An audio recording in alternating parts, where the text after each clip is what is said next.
नमस्कार बच्चों। आज के पाठ में हम दुष्यंत कुमार द्वारा लिखी गई गज़ल को व्याख्या के साथ पढ़ेंगे।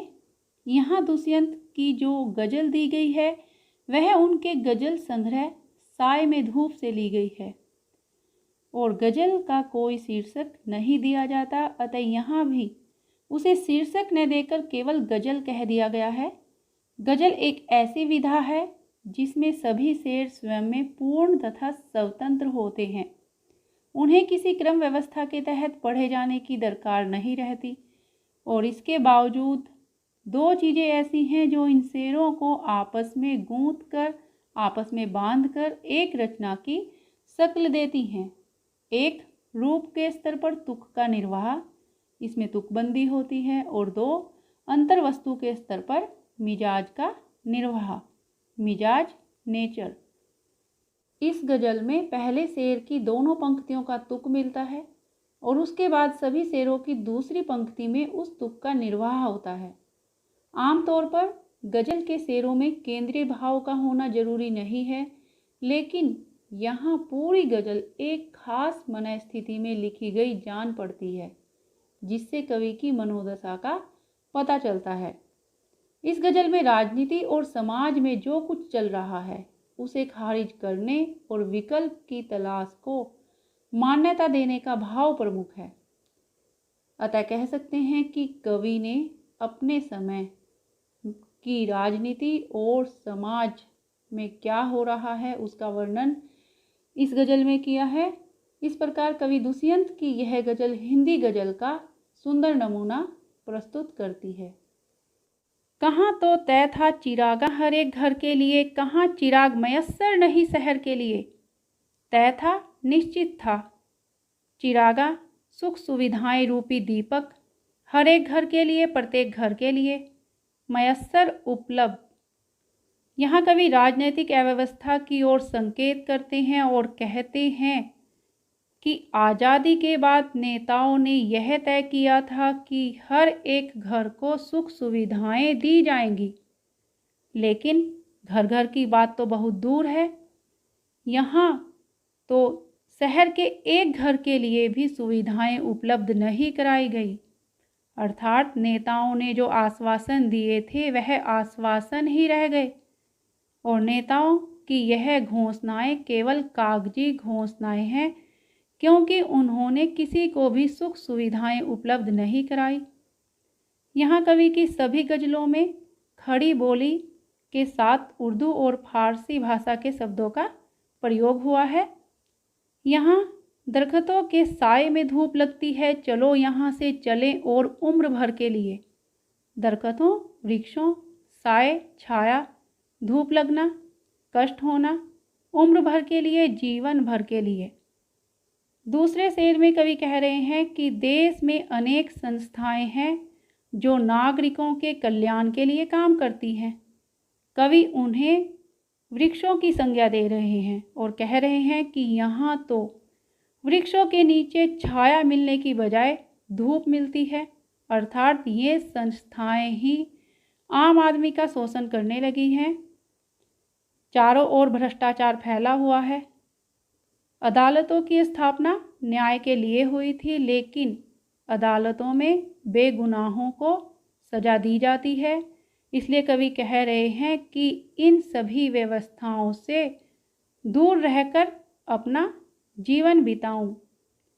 इसलिए वह कहते हैं कि चलो यहाँ से चलें उम्र भर के लिए, कि यहाँ से तो उम्र भर के लिए दूर रहना ही अच्छा है।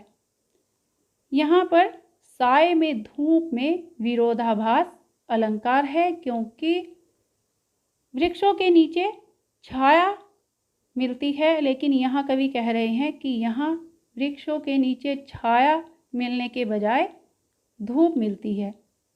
न हो कमीज तो पाँव से पेट ढक लेंगे, ये लोग कितने मुनासिब हैं इस सफ़र के लिए। मुनासिब, उपयुक्त, सफ़र, यात्रा। कवि यहाँ आम आदमी के बारे में बात कर रहे हैं कि ये लोग गरीबी व शोषित जीवन जीने को मजबूर है, क्योंकि जो नेता लोग हैं वह बड़े बड़े वायदे करते हैं, गरीबी दूर करने के वायदे करते हैं और वह वायदे खोखले सिद्ध हो जाते हैं। इसलिए इनके पास कमीज न हो तो ये अपने पैरों को मोड़कर अपने पेट को ढक लेंगे, लेकिन कमीज को प्राप्त करने का प्रयास नहीं करेंगे, क्योंकि इनमें विरोध करने का भाव समाप्त हो चुका है। और ऐसे ही लोग शासकों के लिए अच्छे होते हैं, क्योंकि इनके कारण उनका राज शांति से चलता है। नेता लोग भी यही चाहते हैं। खुदा नहीं ना सही आदमी का ख्वाब सही, कोई हसीन नज़ारा तो है नज़र के लिए। खुदा भगवान, ख्वाब सपना, हसीन सुंदर, नज़ारा दृश्य और नज़र देखना। यहाँ दूसरे शेर में कवि कह रहे हैं कि संसार में भगवान नहीं है तो कोई बात नहीं है, अर्थात भगवान धरती पर उतर कर तो नहीं आ सकता, लेकिन आम आदमी का सपना तो है कि वह अपना जीवन अच्छे से व्यतीत करे, अच्छे से बिताए। कहने का तात्पर्य है कि आम आदमी भी चाहता है कि उसका जीवन अच्छा हो, और इसी कल्पना के जरिए, इसी स्वप्न के जरिए उसे आकर्षक दृश्य देखने के लिए मिल जाते हैं, और इस तरह उसका जीवन कट जाता है। यहाँ कवि का तात्पर्य है कि आदमी के लिए आज के भ्रष्टाचार, बेईमानी के प्रतिकूल वातावरण में यह खूबसूरत सपना ही जीने का सहारा है। वे मुतमईन है कि पत्थर पिघल नहीं सकता, मैं बेकरार हूँ आवाज़ में असर के लिए। मुतमईन आश्वस्त, बेकरार बेचैन, और असर प्रभाव। यहाँ कवि आम व्यक्ति के विश्वास की बात करते हैं कि आम व्यक्ति को विश्वास हो गया है कि अब उनकी समस्याएं समाप्त नहीं होंगी। जिस प्रकार पत्थर का पिघलना संभव नहीं है, उसी प्रकार अब परिस्थितियों का बदलना भी संभव नहीं है, और कवि बदलती हुई परिस्थितियों को देखने के लिए बेचैन है। लेकिन कवि कहते हैं कि इसके लिए आवाज़ उठानी होगी, तभी परिस्थितियां बदल सकती हैं, और जब तक लोग इसका विरोध नहीं करेंगे, इसके खिलाफ आवाज़ नहीं उठाएंगे, तो तब तक परिस्थितियां नहीं बदलेंगी। कवि का कहने का अभिप्राय है कि जो जनता पर अत्याचार करता है, उसके विरोध में जनता को आवाज़ उठानी चाहिए, तभी परिवर्तन हो सकता है। तेरा निजाम है सिलदे जुबान शायर की, यह एहतियात ज़रूरी है इस बहर के लिए। सिलदे बंद कर दे, और शायर कवि एहतियात सावधानी। अब कवि राजनीतिक और सामाजिक अव्यवस्था के लिए जनता की ओर से आवाज़ उठाते हैं, और कहते हैं कि उनकी आवाज़ को दबाने के प्रयास किए जा रहे हैं।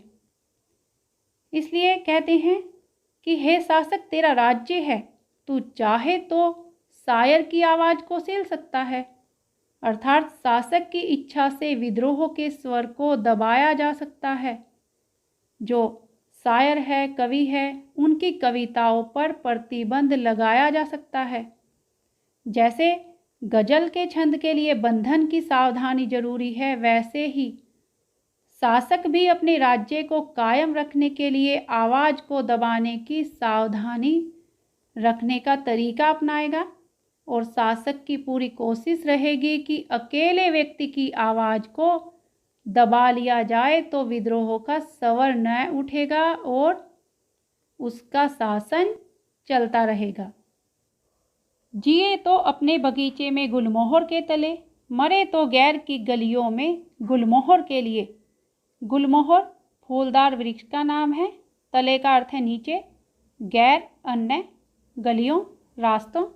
यहाँ कवि कह रहे हैं कि हम जब तक जिए अपने ही घर, अपने ही देश रूपी बगीचे में गुलमोहर रूपी बुजुर्गों और वृक्षों की छाया में ही जीवन बिताएं, और जीवन की राह में आने वाली समस्याओं से घबराएं नहीं। यदि हम मरें तो भी दूसरों की सहायता करते हुए, परोपकार की राह पर चलते हुए अपना जीवन त्यागें। हम दूसरों के अधिकार रूपी गुलमोहर की रक्षा के लिए ही अपने प्राण त्यागें। यहाँ कवि का कहने का अभिप्राय है कि हमें सदा अपने देश और समाज का कल्याण करना चाहिए। हम चाहे कहीं भी रहें, हमें अपने देश के लिए जीना और मरना चाहिए। इस प्रकार से दुष्यंत जी की यह गज़ल यहीं पर समाप्त होती है और मैं विजयलक्ष्मी आशा करती हूँ कि यह पाठ आपको समझ आया होगा। धन्यवाद।